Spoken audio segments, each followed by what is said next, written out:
নমস্কার বন্ধুরা, আমি মৌটুসি হোমকুক মৌটুসিতে সকলকে অনেক অনেক স্বাগত ভালোবাসা জানিয়ে আরও একটি রান্না নিয়ে চলে আসলাম আপনাদের সামনে। বাঙালির অতি পরিচিত একটি মাছ হচ্ছে রুই মাছ। সেই রুই মাছের ঝোল আজকে আমি বানাবো। এখানে আমি 5 পিস রুই মাছ নিয়েছি। মাছটা ভালো করে ধুয়ে পরিষ্কার করে নুন হলুদ মাখিয়ে রেখেছি। রুই মাছটা আমি আজকে ঝোল বানাবো আলু দিয়ে। তো চলুন দেখে নেওয়া যাক রুই মাছের ঝোলটা আমি আজকে কিভাবে বানাই। রুই মাছের রেসিপি আমরা নানা রকমভাবে বানিয়ে থাকি। তো আমি অনেকবার রুই মাছের রেসিপি শেয়ার করেছি, ঝাল, ঝোল, আরও নানা রকম রেসিপি। তো আজকে বানাবো ঝোল। তো এখানে একটা আলু, বড় সাইজের আলু আমি 4 টুকরো করে কেটে নিয়েছি, আর নিয়েছি একটা মাঝারি সাইজের টমেটো, আর নিয়েছি 4 থেকে 5টা কাঁচা লঙ্কা। কাঁচা লঙ্কাগুলো চিড়ে রেখেছি, ধুয়ে চিড়ে রেখেছি। আর নিয়েছি একটা মাঝারি সাইজের টমেটো, আর এখানে একটা ছোট সাইজের পেঁয়াজ আমি চপারের মধ্যে টুকরো করে কেটে রেখেছি। এবার আমি মিহি করে কুচিয়ে নেব এই চপারটার সাহায্যে। এই চপারে পেঁয়াজ কুচি করলে খুব সুন্দর কুচি হয়ে যায়, একেবারে মিহি করে। যতটা দরকার আপনার ততটা কুচি নিতে পারেন, যতটা মিহি দরকার আর কি। যদি চান আর একটু বড়ও রাখতে পারেন। আর এখানে একটা গ্রেটারের সাহায্যে আমি মাঝারি সাইজের টমেটো যে নিয়েছিলাম সেই টমেটোটা গ্রেট করে নিচ্ছি।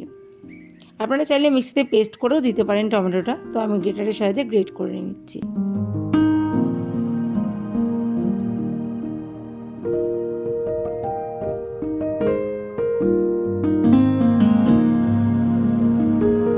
এখন আমি গ্রেট করা টমেটোর মধ্যে দিয়ে দিলাম 1 চা চামচ জিরে গুঁড়ো, 1 চা চামচ ধনে গুঁড়ো, আর দিয়ে দিলাম পরিমাণ মতন হলুদ গুঁড়ো। এবার সব কিছু ভালো করে মিশিয়ে নেব। তার আগে দিয়ে দিলাম 1 চা চামচেরও কম লঙ্কা গুঁড়ো। আর এখানে একটা কড়াই বসিয়েছি, কড়াইটা গরম হয়ে গেছে, দিয়ে দিলাম সর্ষের তেল। আপনারা জানেন আমি যে কোনো মাছের রেসিপি রান্না করি সর্ষের তেলে। তেলটা গরম হয়ে গেছে, খুন্তির সাহায্যে তেলটাকে একটু ভালো করে ছড়িয়ে দিচ্ছি কড়াইয়ের চারিদিকে। এবার আমি এক এক করে মাছগুলো প্রথমে ভেজে নেব।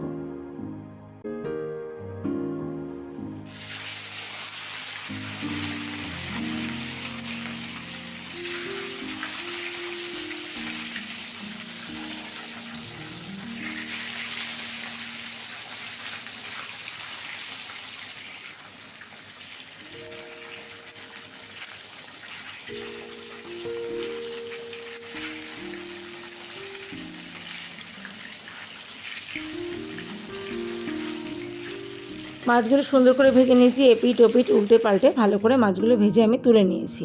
এবারে ওই তেলের মধ্যে গোটা জিরে আর তেজপাতা ফোড়ন দিলাম আমি।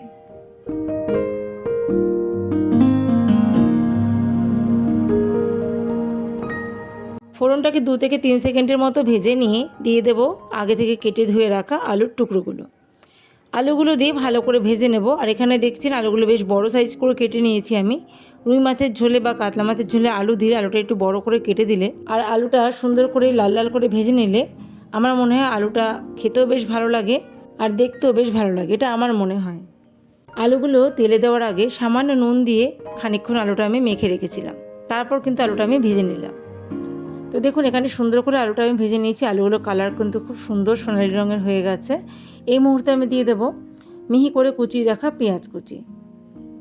পেঁয়াজ কুচি দিয়ে পেঁয়াজ কুচিগুলোকে আমি আলুর সাথে হাই ফ্লেমে খানিকক্ষণ ভেজে নেব।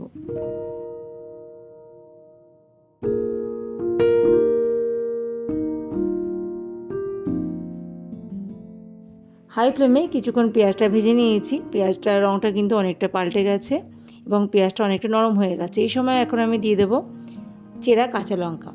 কাঁচা লঙ্কাগুলো দিয়ে একটু ভেজে নেব। এবার এক এক করে বাকি মশলাগুলো দিয়ে দেবো। দিয়ে দিলাম গ্রেট করে রাখা টমেটো বা টমেটোর পেস্ট।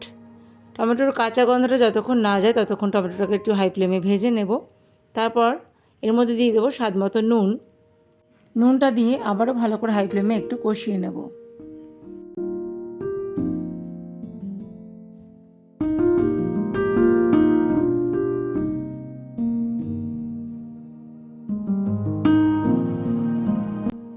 এবার আমি দিয়ে দিলাম আগে থেকে যে মশলাটা বানিয়ে রেখেছিলাম, জিরে গুঁড়ো, ধনে গুঁড়ো, হলুদ গুঁড়ো, লঙ্কা গুঁড়ো দিয়ে সেই মিশ্রণটা দিয়ে দিলাম।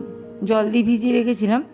যেই প্লেটে টমেটোটা গ্রেট করে রেখেছিলাম তার পাশেই আমি মশলাটা রেডি করেছিলাম। টমেটো বাটাটা আগে দিয়ে একটু কষি, তারপর বাকি মশলাগুলো আমি দিয়ে আবারও হাই ফ্লেমে কিছুক্ষণ কষিয়ে নিচ্ছি। 1 থেকে 1.5 মিনিট হাই ফ্লেমে খানিকক্ষণ মশলাটা কষিয়ে নিয়ে এবার আমি দিয়ে দিলাম মশলার প্লেট ধোয়া জল। খুব সামান্য পরিমাণে জল ব্যবহার করলাম এখন।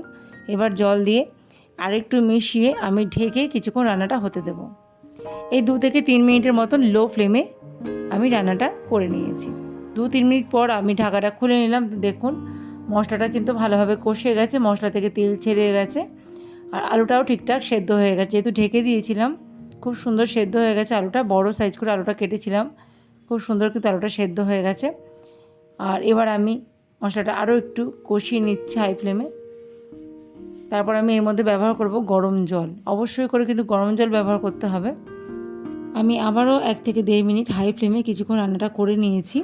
এরপর আমি দিয়ে দেবো গরম জল। আমি পাশেই গরম জল বসিয়েছিলাম, সেই গরম জলটা এই রান্নায় ব্যবহার করব। তো দেখুন মশলাটা কিন্তু একেবারে ঠিকঠাক কষানো হয়ে গেছে। দিয়ে দিচ্ছি জল। আপনারা আপনাদের প্রয়োজন মতো জল ব্যবহার করবেন। আমি এখানে বলেছি রুই মাছের ঝোল বানাবো, সেই জন্য জলের পরিমাণটা একটু বেশিই দিচ্ছি।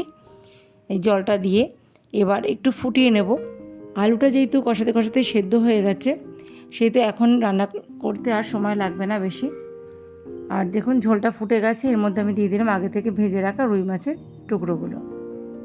মাছগুলো দিয়ে আবারও আমি 1 থেকে 1.5 মিনিট হাই ফ্লেমে ফুটিয়ে নেব। আমাদের রুই মাছের ঝোল কিন্তু একদম রেডি বন্ধুরা। আলু দিয়ে রুই মাছের সুস্বাদু একটি ঝোল আজকে শেয়ার করলাম আপনাদের সাথে। আজকের রেসিপি কেমন লাগলো কমেন্ট বক্সে লিখে জানাতে ভুলবেন না। যদি রেসিপিটি খুব ভালো লাগে অবশ্যই একটা লাইক দিয়ে যাবেন ভিডিওতে।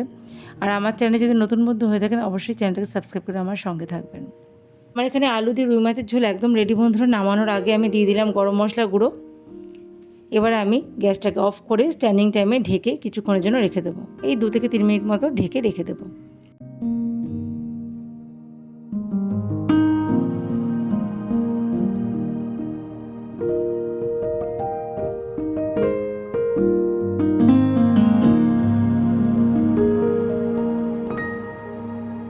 এখানে একটা বাটিতে আমি পরিবেশন করে দিচ্ছি রুই মাছের ঝোল আলু দিয়ে।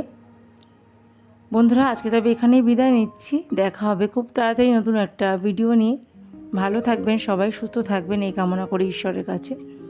আর আজকের রেসিপিটা কেমন লাগলো অবশ্যই কিন্তু কমেন্ট করে জানাবেন। আপনারা কমেন্ট করলে আমি নতুন নতুন রান্না রেসিপি শেয়ার করার উৎসাহ পাই। এতক্ষণ ভিডিওটা দেখার জন্য অসংখ্য ধন্যবাদ জানাই আপনাদের।